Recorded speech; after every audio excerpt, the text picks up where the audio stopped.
ত্রয়োদশ জাতীয় নির্বাচন। গণ অভ্যুত্থান পরবর্তী রাজনৈতিক সংকটে আজ সমগ্র জাতি এমন এক সন্ধিক্ষণে দাঁড়িয়ে আছে যখন সঠিক সিদ্ধান্তের উপর নির্ভর করছে আগামীর ভাগ্য। ভাগ্য বদলাবে নাকি ইতিহাস আবারও আমাদের একই জায়গায় ফিরিয়ে আনবে? একটি গুরুত্বপূর্ণ প্রশ্ন কিন্তু থেকেই যায়, শুধুমাত্র নির্বাচনের মাধ্যমেই কি এই পরিবর্তন সম্ভব?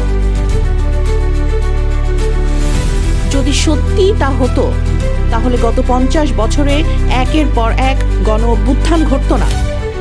মানুষকে তার অধিকার আদায়ের জন্য বারবার রাজপথে নামতে হতো না, রক্ত দিতে হতো না, জীবন দিতে হতো না। তাহলে প্রশ্ন হচ্ছে, এত রক্তের বিনিময়েও কেন আমাদের আকাঙ্ক্ষা পূরণ হচ্ছে না?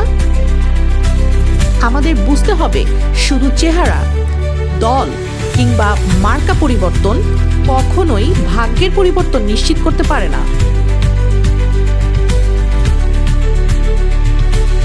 প্রকৃত পরিবর্তন তখনই সম্ভব যখন নিষ্ঠাবান রাজনীতিবিদরা এদেশের জনগণের পক্ষে দৃঢ়ভাবে অবস্থান নেবেন।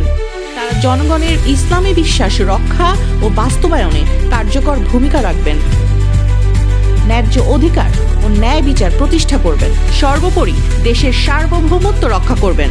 সুতরাং রাজনীতিবিদদের এই প্রতিশ্রুতি দিতে হবে যে স্বনির্ভর অর্থনীতি ও ব্যাপক কর্মসংস্থান সৃষ্টির লক্ষ্যে দেশে ভারী শিল্পায়ন নিশ্চিত করা হবে।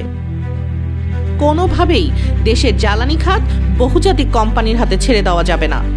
আমাদের বন্দরসমূহ পশ্চিমা স্বার্থে নয়, বরং আমাদের নিজস্ব স্বার্থে পরিচালিত হবে।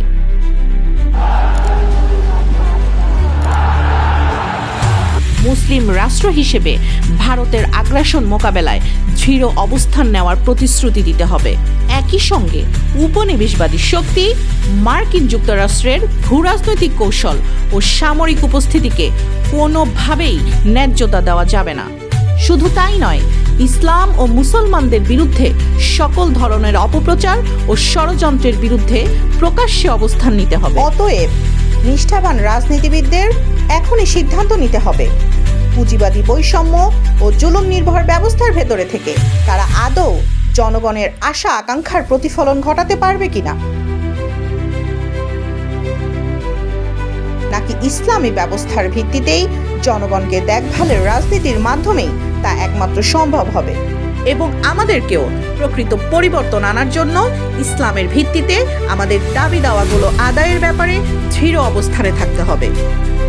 একমাত্র তখনই ইনশাআল্লাহ জাতি এই ক্রান্তিকাল অতিক্রম করতে সক্ষম হবে।